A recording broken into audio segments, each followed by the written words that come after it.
Hello everyone, है I am back with another video lecture. और आज हम जिस चीज़ को डिस्कस करने वाले हैं वो हमारे पास है स्टर्नम क्लैविकुलर जॉइंट। ठीक है, स्टर्नम क्लैविकुलर जॉइंट बेसिकली हमारे पास स्टर्नम और क्लैविकल के बीच में बन रहा होता है। ठीक है, हम इसको भी लास्ट जैसे हमने बाकी लेक्चर्स को डिस्कस किया है 3 या 4 पार्ट्स में डिवाइड करते हैं। ठीक है, जिसमें हमारे पास सबसे पहले हमने देख लिया कि ये किस टाइप का जॉइंट है, फिर इसको सपोर्ट कौन दे रहे, कितने लिगामेंट्स इनमें इन्वॉल्व हैं, फिर इसमें कौन कौन से पार्ट्स इन्वॉल्व हैं जो हमारे पास जॉइंट बनाते हैं। ठीक है, फिर उसके बाद हमारे पास कौन से ऐसे लाइक आप ये कह सकते हो कि कोर्स किसकी कौन से आर्थोकाइनेमेटिक्स हैं इसकी, और फिर उसके बाद हम कुछ मूवमेंट्स वगैरह स्टेबिलिटी को डिस्कस करते हैं। ठीक है, सबसे पहले हमारे पास जो चीज़ आ जाती है वो आ जाती है स्टेनोक्लैविकुलर जॉइंट है क्या। ठीक है, स्टेनोक्लैविकुलर जॉइंट इनकॉन्ग्रुएंट जॉइंट है, मतलब इनमें कॉन्ग्रुएंसी नहीं होती।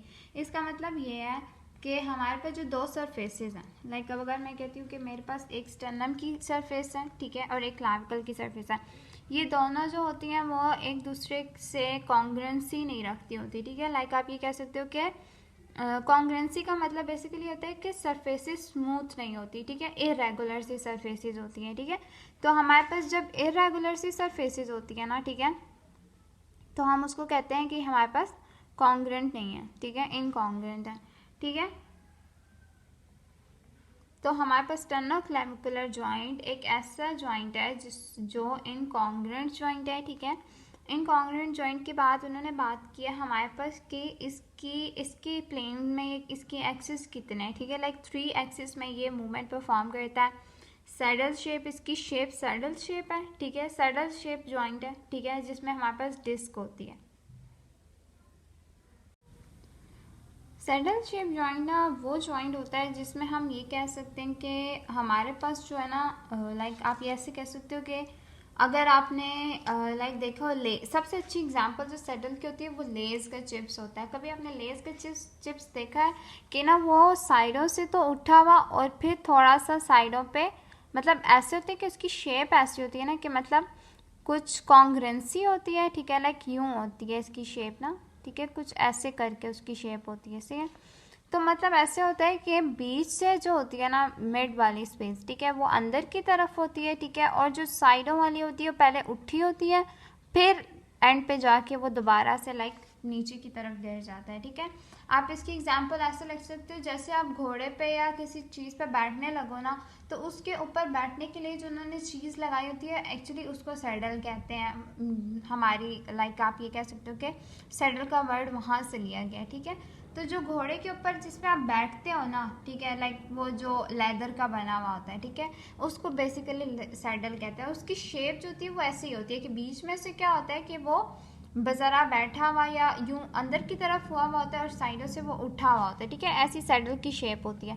इसी तरह से उन्होंने बात की हुई कि सैडल शेप जॉइंट है। ठीक है, साथ जिसमें हमारे पास डिस्क है। ट्राइएक्सल हमें पता है तीनों एक्सिस में मूवमेंट है एक्स वाई जी में। ठीक है, और सैडल शेप जॉइंट हमने देख लिया कि हमारे पास क्या होता है कि जैसे हमारे पास सैडल की शेप होती है, जैसे आप ये कह सकते हो कि बेसिकली लेस की चिप्स की शेप होती है। ठीक है, ऐसा जॉइंट है। ठीक है, और साथ इसके एक डिस्क प्रेजेंट है। ठीक है, अच्छा, अब इसकी जो सबसे अच्छी लाइक अगर आप ये ले सकते हो ना कि हम बात करते हैं। अच्छा, पहले हम इसको देख लेते हैं ये होता कैसे है। ठीक है, फिर हम इसके बाद ना इसकी एक डायग्राम देख लेंगे, लाइक हम उसको ना देख लेंगे डिटेल से ना।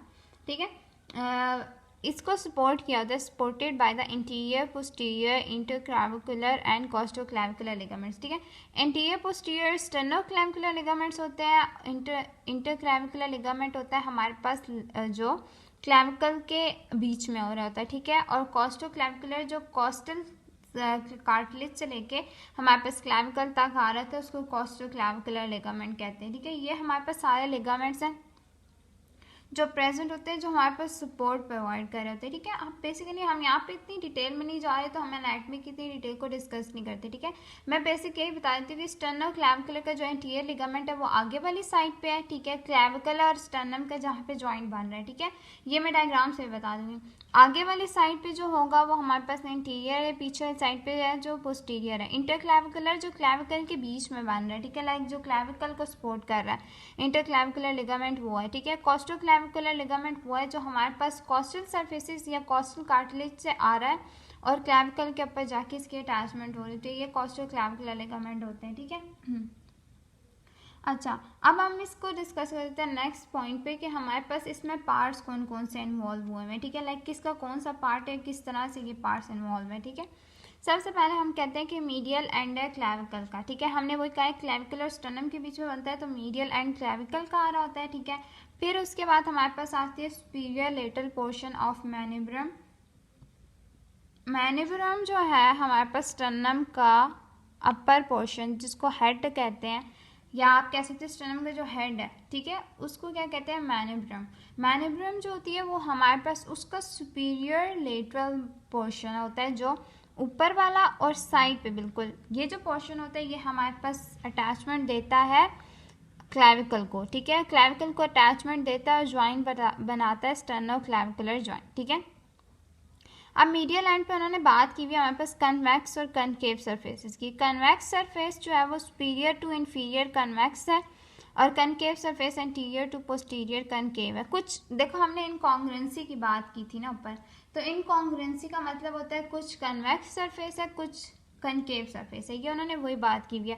सुपीरियर से अगर इंफीरियर की तरफ जाते हो तो आपको सरफेस कन्वेक्स लगेगी, ठीक है, लेकिन एंटीरियर से पोस्टीरियर की तरफ जाओगे तो कनकेव सरफेस मिलेगी, ठीक है।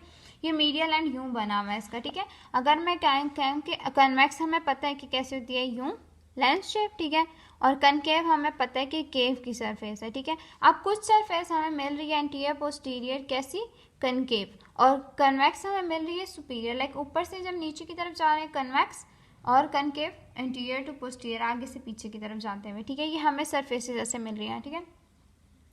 फिर हम इसकी बात करते हैं joint disc attaches to upper end, ठीक है। जॉइंट की जो डिस्क है ना वो हमारे पास अपर एंड की तरफ अटैच होती है, ठीक है। लाइक ऊपर वाली जो एरिया है, लाइक सुपीरियर पॉइंट पे, वहाँ पे हमारे पास इसकी अटैचमेंट आ रही है डिस्क की, जहाँ पे हमारे पास आर्टिकुलर डिस्क ने अटैच हुई हुई है, हमारे पास वहाँ पे इसकी अटैचमेंट है, ठीक है। वो फिर हमारे पास आएगी सुपीरियर लेटरल पोर्शन मैनिब्रम का। इसमें एक और जॉइंट ऐड करते हैं, ठीक है, जिसको हम कहते हैं कॉस्टल कार्टिलेज सा, ठीक है। लाइक कॉस्टल कार्टिलेज का जो जॉइंट बनता है स्टर्नम के साथ, उसको भी इसमें ऐड किया जाता है, जिसको हम कहते हैं first costal cartilage. First costal cartilage में हमारे पास अटैचमेंट दे रही होती है स्टर्नम के ऊपर, जिसको हम स्टर्नोक्लैविकुलर जॉइंट में ऐड करते हैं, ठीक है। इसका भी बिल्कुल एग्जैक्टली लेकिन ऑपोजिट सरफेसेस है। कन्वेक्स कनकेव सरफेस जो होती है वो सुपीरियर टू इन्फीरियर है, और कन्वेक्स सरफेस जो है वो एंटीरियर टू पोस्टीरियर है। मतलब जो उसमें कन्वेक्स थी वो इसमें कनकेव है, जो इसमें कनकेव है वो इसमें कन्वेक्स है, ठीक है। ये हमारे पास बात आ रही है, ठीक है। अब ये ऑपोजिट अटैचमेंट आ रही है, ठीक है। ये हम देख लेते हैं अभी डायग्राम से भी, लाइक किस तरह से, ठीक है। ओके, सबसे पहले ये हमारे पास डायग्राम है ना, ठीक है। लाइक ये मैंने खुद बनाई है, इसलिए हम पहले इसको देख लेते हैं कि हमारे पास इसमें क्या क्या है, ठीक है। अब हम पहले इसमें देख लेते हैं कि हमारे पास चीज़ें क्या क्या शो हो रही हैं, ठीक है। हमारे पास चीज़ें शो हो रही हैं जो हमारे पास इस जॉइंट में, ठीक है। सबसे पहले हम कहते हैं कि ये हमारे पास है स्कैपुला, ठीक है। हम एक लाइक आप ये कह लो कि हम सारे शोल्डर गर्डल के जॉइंट्स का एक ओवरव्यू ले लेते हैं, ठीक है। ये हमारे पास है क्लैविकल, ये हमारे पास है ह्यूमरस, ठीक है, और ये हमारे पास है स्टर्नम। अब जो हमारे पास सबसे पहले हम चीज़ देख लें, एक बार सारे जॉइंट्स को हम एक बार डिस्कस कर लेते हैं। सबसे पहला जॉइंट जो हमें यहाँ पे नज़र आ रहा है वो हमारे पास है ग्लिनोह्यूमरल जॉइंट, जो हम पीछे डिस्कस कर चुके हैं फर्स्ट पार्ट में, ठीक है। ये हमारे पास है ग्लिनोह्यूमरल जॉइंट, ठीक है। ह्यूमरस के और क्लैविकल के बीच में जो जॉइंट बने, ह्यूमरस और स्कैपुला के बीच में जो जॉइंट बन रहा है, ठीक है, वो हमारे पास होता है ग्लिनोह्यूमरल जॉइंट, जो स्कैपुला की ग्लेनॉइड कैविटी से बनता है, ठीक है। ग्लेनॉइड कैविटी के साथ जॉइंट जाके बनता है ह्यूमरस का, इसलिए इसको हम कहते हैं ग्लिनोह्यूमरल जॉइंट। सेकेंड जो जॉइंट हमारे पास आ रहा है वो है हमारे पास क्रोमियो क्लैविकुलर जॉइंट। ये हमारे पास क्लैविकल का पार्ट है, ये हमारे पास एक्रोमियम प्रोसेस है स्कैपुला का। यहाँ पे ये जो जॉइंट इन दोनों के बीच में बन रहा है वो हमारे पास बन रहा है क्रोमियो क्लैविकुलर जॉइंट। थर्ड जो हमारे पास यहाँ पे जॉइंट हमें नजर आ रहा है वो है स्टर्नो क्लैविकुलर जॉइंट,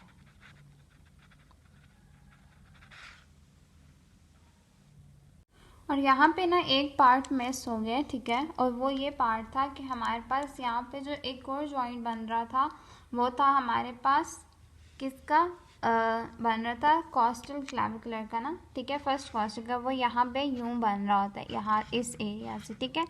ये हमारे पास जो जॉइंट बन रहा होता है, हम इसको यहीं पे ड्रॉ कर लेते हैं, ठीक है। ये जो हमारे पास जॉइंट बन रहा होता है, ये हमारे पास जो बन रहा होता है, ये बन रहा होता है, ये भी स्टर्नोक्लैविकुलर जॉइंट है, लेकिन ये फर्स्ट कोस्टल कार्टिलेज जॉइंट है, ठीक है। फिर ये पीछे की तरफ बैकवर्ड मूव कर जाएगा, इसलिए हम इसको वहाँ पे ड्रॉ नहीं करें, ठीक है। ओके, अब हम एक बार देख लेते हैं सारा का ओवरव्यू, ठीक है। यहाँ पे जो जॉइंट बना वो ग्लिनोह्यूमरल ग्लिनॉइड कैविटी स्कैपुला की ह्यूमरस का हेड, यहाँ पे जो जॉइंट बना वो ग्लिनोह्यूमरल जॉइंट बना, ठीक है। क्रोमियोक्लैविकुलर जॉइंट बना क्लैविकल के बीच, क्लैविकल के लेटरल एंड के बीच, और हमारे पास एक क्रोमियम प्रोसेस के बीच स्कैपुला के, ठीक है। फिर हमारे पास जो नेक्स्ट बना वो था स्टर्नोक्लैविकुलर जॉइंट, स्टर्नम के मैनिब्रम के साथ हमारे पास क्लैविकल का मीडियल एंड जाके अटैचमेंट देता है, इसको हम कहते हैं हमारे पास स्टर्नोक्लैविकुलर जॉइंट, या आप ये कह सकते हो सुपीरियर लेटरल पोर्शन मैनिब्रम का जो है वो स्टर्नम के साथ अटैचमेंट देता है। ये हमारे पास जो जॉइंट है ये हमारे पास कहलाता है स्टर्नोक्लैविकुलर जॉइंट। ये हमारे पास बन गया दूसरा जॉइंट, ठीक है। नेक्स्ट जब हम नीचे आ रहे थे तो हमारे पास यहाँ पे एक और जॉइंट बना जिसको हमने स्टर्नोक्लैविकुलर जॉइंट में ही ऐड किया, ठीक है। लेकिन ये हमारे पास जॉइंट होता है फर्स्ट कोस्टल कार्टिलेज जॉइंट का जॉइंट, जो हमारे पास स्टर्नम और कोस्टल कार्टिलेज के बीच बन रहा होता है, ठीक है। ठीक है, अब ये जो जॉइंट्स थे ना, ये सारे हमने एक ओवरव्यू ले लिया कि हमारे पास क्या क्या स्ट्रक्चर्स इनमें इन्वॉल्व हैं और ये किस किस तरह से होते हैं, ठीक है।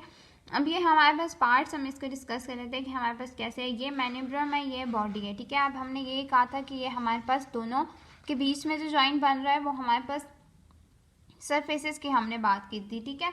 अब जो हम सरफेसेस की बात कर रहे थे वो हम ये कह रहे थे कि जो सुपीरियर से इंफीरियर स्टर्नम और क्लैविकल के बीच में जो स्पेस बन रही है, ठीक है, या आप ये कह सकते हो जो हमारे पास सरफेस है क्लैविकल की, सुपीरियर से इंफीरियर जो है वो कन्वेक्स है, ठीक है। जो सुपीरियर से इंफीरियर है, वेट हम यहाँ देख लेते हैं, कन्वेक्स थी, हमने यही बात की थी, कन्वेक्स सुपीरियर टू इंफीरियर, ठीक है। तो हम यही बात करें यहाँ से सुपीरियर से इंफीरियर, लाइक हम यहाँ पे लिख भी लेते हैं, जो हमारे पास सुपीरियर से इंफीरियर सरफेस आ रही है वो हमारे पास आ रही है कन्वेक्स, लेकिन जो आगे से पीछे लाइक एंटीरियर टू पोस्टीरियर जा रही है, ठीक है, इंटीरियर टू पोस्टीरियर, वो हमारे पास है कनकेव। ये हमारे पास किसकी सरफेसेस हैं, क्लैविकल की।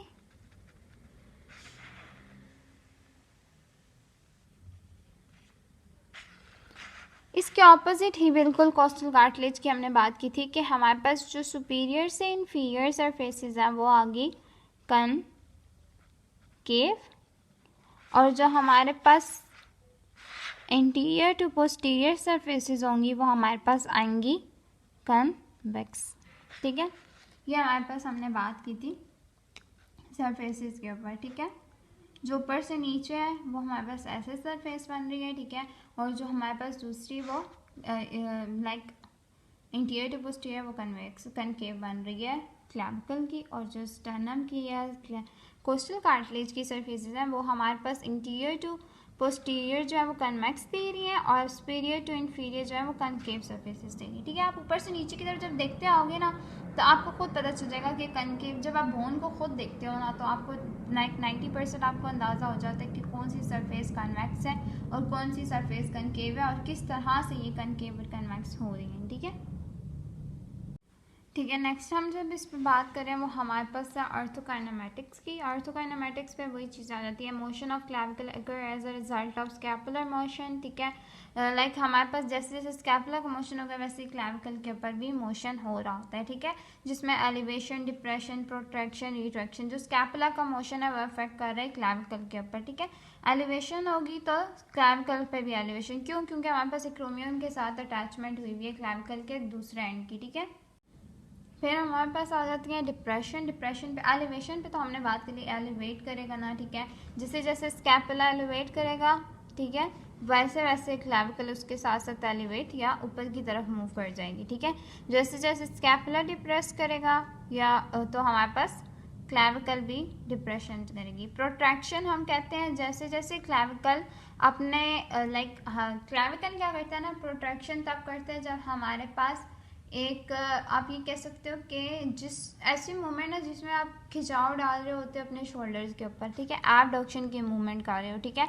जब आप क्लैविकल पे या एक्रोमियोक्लैविकुलर जॉइंट पे एबडक्शन की मूवमेंट परफॉर्म करोगे, स्टर्नोक्लैविकुलर जॉइंट पे एबडक्शन की मूवमेंट परफॉर्म होगी, ठीक है। जब आप स्कैपुला पे कर रहे हो तो क्लैविकल पे ऑटोमेटिकली एक एबडक्शन की मूवमेंट परफॉर्म होती है। जॉइंट जो है स्टर्नोक्लैविकुलर जॉइंट वो एक दूसरे से ऑपोजिट या दूर मूव कर जाएंगे, ठीक है। इसी तरह जब रिट्रैक्शन करोगे तो एक दूसरे के करीब आ जाएंगे स्टर्नोक्लैविकुलर जॉइंट, ठीक है, क्योंकि यहाँ पे एडक्शन की मूवमेंट हो रही होती है, ठीक है।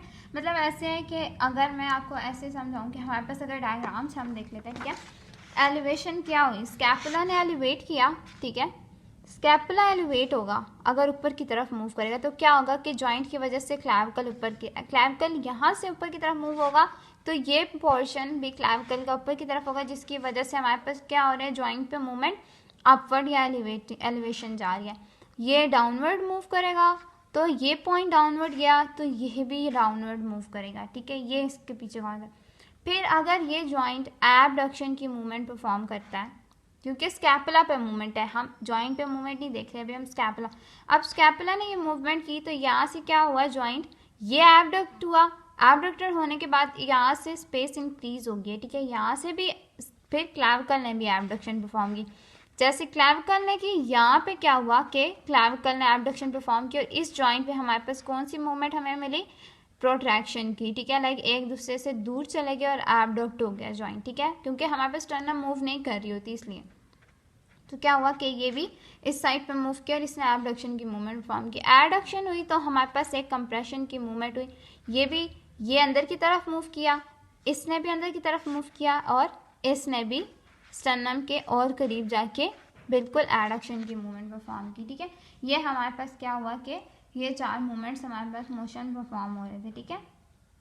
ओके, फिर एक मोमेंट है जिसको हमने कहा रोटेशन क्लैविकल पे। वैसे तो क्लैविकल पे कोई रोटेशन नहीं होती, ठीक है, लेकिन ह्यूमरस की वजह से क्लैविकल रोटेट कर सकता है या स्कैपुला की वजह से क्लैविकल रोटेट कर सकता है एक एसेसरी मूव मोशन के तौर पे, ठीक है। लाइक हमारे पास एसेसरी मोशन के तौर पे हम ये कह सकते हैं कि ये मूवमेंट परफॉर्म कर सकता है, ठीक है। When humerus is elevated above the horizontal position, ठीक है। एसेसरी मोशन भी तब होगा जब ह्यूमरस क्या कर रही है, हॉरिजॉन्टल पोजीशन में आगे ऊपर की तरफ अबव मोशन परफॉर्म कर रही है। हॉरिजॉन्टल पोजीशन मतलब एबडक्शन मूवमेंट होगी एलिवेशन की ह्यूमरस की, ठीक है। तो हमारे पास जब ये मोशन परफॉर्म होता है तो ऑटोमेटिकली जो रोटेशन है ना क्लैविकल की, ठीक है, वो भी होगी, ठीक है।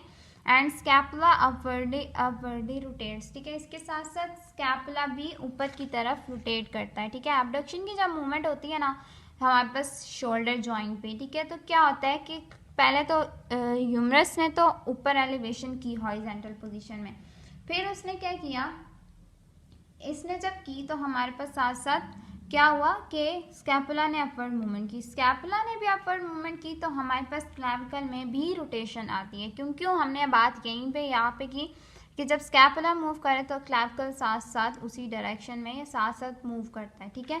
तो हमारे पास ये इसी तरह से रोटेशन आ रही होती है, ठीक है। अब ये मोशन हो गया हमारे पास, ठीक है, ये हमने आर्थोकाइनेमैटिक्स को डिस्कस किया।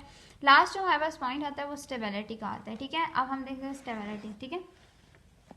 स्टेबिलिटी जो होती है ना वो हमारे पास लिगामेंट्स क्रॉसिंग जॉइंट, जो हमारे पास जो स्टैटिक स्टेबिलिटी, हमने वही बात की स्टैटिक स्टेबिलिटी के ऊपर हम बहुत डिस्कशन कर चुके हैं। स्टैटिक स्टेबिलिटी वो होती है जो लिगामेंट्स दे रहे होते हैं, डायनामिक स्टेबिलिटी वो होती है जो मसल उसको क्रॉस कर रहे होते हैं वो दे रहे होते हैं, ठीक है।